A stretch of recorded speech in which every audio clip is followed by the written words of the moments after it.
Good morning বন্ধুরা, কেমন আছো তোমরা সবাই? আশা করি সবাই ভীষণ ভালো আছো, সুস্থ আছো। আমি প্রিয়াঙ্কা চলে এসেছি আরও একটা সুন্দর ব্লগ নিয়ে। তো ব্লগে আজকে তোমাদের সঙ্গে শেয়ার করব, বিনায়ক যেহেতু 7.5 মাস ওর চলছে, তো 7.5 মাসে আমি অনেক কিছু সবজি বেশি বেশি পরিমাণে অ্যাড করেছি। যেমন বিনস অ্যাড করেছি, মিষ্টি কুমড়ো অ্যাড করেছি, সিম অ্যাড করেছি, পরিমাণটা একটু বাড়িয়ে দিয়েছি সবজি। আর হোমমেড স্যালাডস তো রয়েছেই। তো এখানে আজকে নিয়েছি তোমার ব্রোকলি রয়েছে, মিষ্টি কুমড়ো রয়েছে, মিষ্টি আলু রয়েছে, মটরশুঁটি রয়েছে, গাজর রয়েছে, সিম রয়েছে, আমি একটু বিনস নিয়েছি। তো সব মিলিয়েই খুব ভালো করে স্যালাডসটা বানাবো। তো এটা দুপুরের ওর খাওয়ার। তো আমি একটু পেস্ট মানে যে মিক্সিতে পেস্টটা যেটা করি সেটা একটু আমি বাঁচিয়ে রাখি রাতের জন্য। তো রাতেও সেম কোয়ান্টিটি আমি বানাই, তো স্যালাডটাই বানাই। তো শুধু পেস্টটা আমি যেহেতু দুপুরে করি, তো সেই জন্য আর এক্সট্রা করে করি না, একটু বাঁচিয়ে রাখি রাতের জন্য। তো খুব ভালো করে সবজিগুলোকে খুব ভালো করে ধুয়ে নিয়েছি, কেননা ব্রোকলিতে না যেহেতু সবুজ, তো সবুজ সবুজ পোকা অনেক সময় থেকে থাকে। তো ওটাকে খুব ভালো করে ধুয়েছি আমি, ভালো করে ধুয়ে তারপরে সব সবজিগুলোকে কেটে আবারও ভালো করে ধুয়েছি, ধুয়ে বয়েল করতে দিয়েছি। ভালো করে সিদ্ধ হয়ে যাওয়ার পর আমি মিক্সিতে পেস্ট করে নেব। আর আমি মিক্সিতে পেস্ট করি, তোমরা চাইলে হাতে ভালো করে চটকেও তোমরা খাওয়াতে পারো। আর অনেক সময় না, যেহেতু আমার এই বাড়িতে মানে আমি যেহেতু এখন মা বাপির কাছেই থাকি, তো রয়েছে আর কি, এখনও যাইনি ওই বাড়িতে।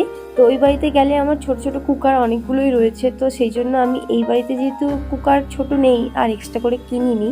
তো কুকারে হলে কি হয়, একসঙ্গে অনেকগুলো সিটি মেরে নেওয়ার পর আর মিক্সিতে পেস্ট করতে লাগে না, অল্প হাতে একটু চটকে নিলেই না জিনিসটা একদম নরম হয়ে যায়।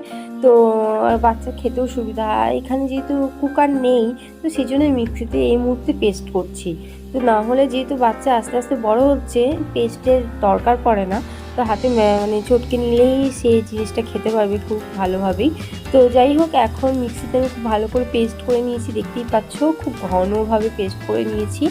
আর যেহেতু ওকে যে মানে বাটিটায় আমি স্যালাডটা বানাতাম, সেটা না একটু ছোট হয়ে যাচ্ছে, আর ভালো করে না বয়েল না করলে না জিনিসটা ভালোও হয় না। আর এখন মাঝে মধ্যে আমি একটু খাবারের সাথে যখন মানে ঘিটা দিয়েই আমি এখন পরিমাণে একটু ঘিটা বাড়িয়ে দিয়েছি। আর স্যালাডটা খুব ভালো করে, স্যালাডের পাউডারটা ভালো করে ঘির সঙ্গে একটু নাড়াচাড়া করে খুব ভালো করে মিশিয়ে নিই। তারপর জল দিয়ে খুব ভালো করে মিক্সির মানে এটাকে খুব ভালো করে মিশিয়ে জল দিয়ে ভালো করে ফুটিয়ে নিই। তারপরে পেস্টটা দিই, পেস্ট দিয়ে আরও ভালো করে ফুটিয়ে একদম ঘন ঘন হয়ে যাবে। তারপরে আমি জিনিসটা নামিয়ে ফেলি। আর সেই সময় যখন পেস্টটা দিই, তার সাথে আমি একটু গোলমরিচের গুঁড়ো আর একটু জিরের গুঁড়ো দিই। ভাজা জিরেটাকে শুকনো খোলায় ভেজে আমি গুঁড়ো করে নিয়েছি। তো সেই দুটো জিনিস আমি ইদানিং অ্যাড করছি, যাতে খাবারের টেস্টটা আর একটু বাড়ে। কেননা জানোই যে নুন ছাড়া সব জিনিস ওকে খাওয়ানো হয়, এখন সেরকম মশলাপাতি তো ওকে দিই না। তো সেই জন্যই ওকে আস্তে আস্তে মশলাপাতির সঙ্গে তো পরিচয় করতে হবে। তো সেই জন্যই আস্তে আস্তে ওর যাতে টেস্টটা একটু চেঞ্জ হয়, মানে একঘেয়ে খাবারটা খেতে আর তো ইচ্ছে করে না কারোরই, না আমাদেরই হয় না বড়দের, আর ওদের তো ছোট্ট মানুষ। তো সেই জন্য আস্তে আস্তে খাবারের টেস্টটা চেঞ্জ করছি। তো তার সাথে আমি একটু জিরের গুঁড়ো আর একটু গোলমরিচের গুঁড়োটা দিচ্ছি, যাতে টেস্টটা খুব ভালো হয় সেজন্য। তো গোলমরিচের গুঁড়ো মানে আস্ত গোলমরিচটাকে একটু মিক্সিতে জাস্ট গুঁড়ো করে নিয়েছি, ওটাকে আর শুকনো খোলায় নাড়াচাড়া করিনি, কাঁচাটাই মানে গুঁড়ো করে নিয়েছি। আর জিরেটা শুকনো খোলায় একটু নেড়ে চেড়ে তারপরে গুঁড়ো করেছি। তো এখানে স্যালাডটা খুব ভালো করে দেখতে পাচ্ছি, একদম ঘন করে আমি করে নিয়েছি, কেননা ওরও খেতে সুবিধা হয় আর আমার চট করে খাওয়ানোও হয়ে যায়। আর ও বেশিক্ষণ ধরে খেতে চায় না, অল্প মানে তোমার ঘন করে বানালে কি তাড়াতাড়ি খাওয়া হয়ে যায়, ও তাড়াতাড়ি করে খেয়ে নেয়। আর যেহেতু চান হয়ে যায়, আর ও চট করে না ঘুম পেয়ে যায়, আর চান করলে বেশিক্ষণ ও একদম করে না। আর যেহেতু এখন বড় হচ্ছে, ভীষণ ছটপট ছটপট করে। আর আমি এক হাতে ফোন নিয়ে ওর সঙ্গে ভিডিও মানে ওর ভিডিও করছি আর খাওয়াচ্ছি আর গল্প করছি। ওর সঙ্গে মোটামুটি গল্প প্রচুর পরিমাণে করতে হয়, না হলে ওকে খাওয়ানোটা ভীষণই অবস্থা খারাপ। আর শুধু ওর সঙ্গে যদি আমি গল্প এই মুহূর্তে না করি, তাহলে ও কী করে বলো তো, উল্টে যায়, মানে উল্টে গেলে চট করে বমি করে ফেলবে। তো সেই জন্য আমি সব সময় চেষ্টা করি ওর সঙ্গে বক বক করার। আমার আর ইচ্ছে করে না, গলা টলা শুকিয়ে যায় ওর সঙ্গে বক বক করতে করতে। তো কিছু করার নেই। ওর সঙ্গে বক বক করতেই হয়। বক বক করতে করতে মাম্মামের গলাও শুকিয়ে যায়, কিন্তু কিচ্ছু করার নেই, এখন মাম্মামকে বক বক করতে হবে।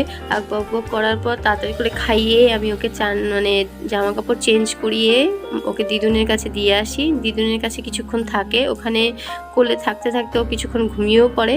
আর আমি ততক্ষণে চান খাওয়া দাওয়া করে নিচে গিয়ে ওকে নিয়ে আসি।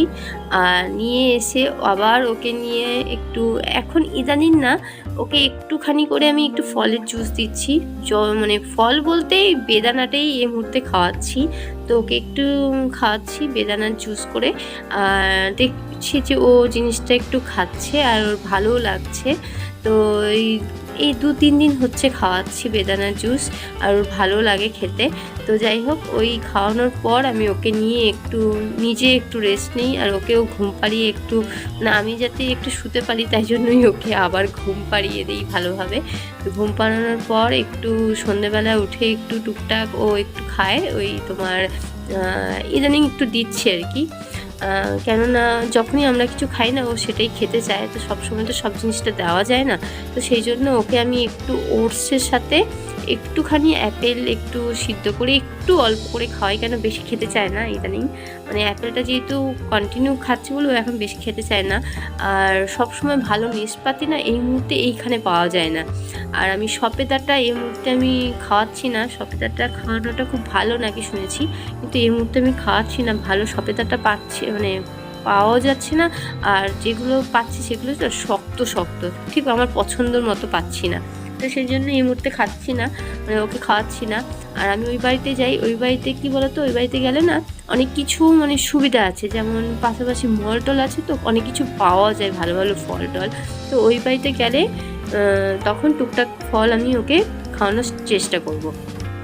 এই মুহূর্তে যেগুলো পাচ্ছি হাতের কাছে সেগুলোই খাওয়াচ্ছি। আর সবজি তো এখন পরিমাণে একটু বাড়িয়েও দিয়েছি। আর সবজি তো খাওয়ানোটা খুব ভালো, বিশেষ করে গ্রিন ভেজিটেবলসগুলো, সবুজ সবজিগুলো, শাকসবজিগুলো। আর এই মুহূর্তে এই রকমই চলছে ভিনায়কের দুপুরের খাওয়া। দুপুরে যে পেস্টটা করি সেটাই আমি একটু রাতে বাঁচিয়ে রাখি, সেটাই সেরেল্যাক্স করেই আবার রাতে খাইয়ে দিই। তো এটাই এই মুহূর্তে চলছে। আর ব্রেস্ট মিল্ক তো রয়েছেই, যতদিন আছে ততদিন খাক, না থাকলে তো খেতেই পারবে না।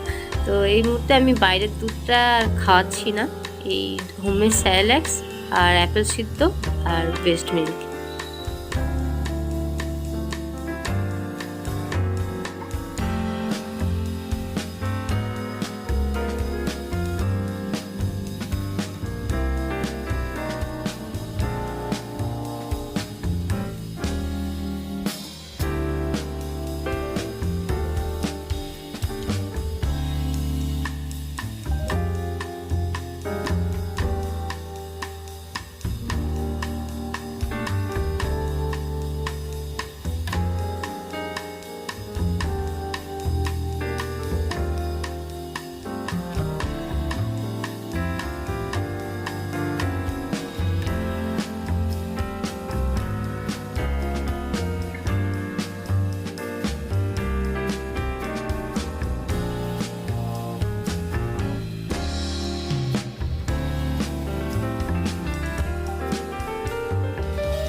রেডি হয়ে গেছে, খাওয়া দাওয়া হয়ে গেছে, জামা কাপড় পরা হয়ে গেছে। ওই এটা দেখি তো, কে রে এটা, কে রে, কে রে, ওই এটা কে, কে দেখি তো, দেখি তো, দেখি তো, দেখি তো, কুন্টু, এই যে টাকা টাকা টাকা টাকা, এরে এরে এরে এরে এরে এরে,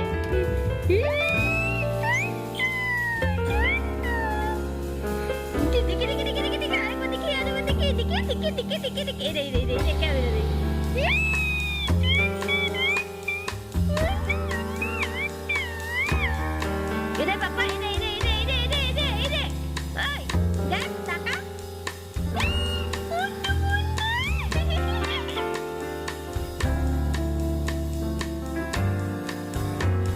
আজকের ভিডিওটা তোমাদের কেমন লাগলো অবশ্যই কমেন্ট করে জানিও। সবাই খুব ভালো থেকো, সুস্থ থেকো। অবশ্যই আমার চ্যানেলটাকে সাবস্ক্রাইব করো। সবাই ভিনায়ককে অনেক অনেক ভালোবাসো, অনেক আশীর্বাদ করো, সে যেন খুব ভালো থাকে, সুস্থ থাকে। আর চলো আজকের মতো টাটা, অন্য কোনো ভিডিওতে তোমাদের সঙ্গে আবারও দেখা হবে। চলো টাটা, বাই, গুড নাইট।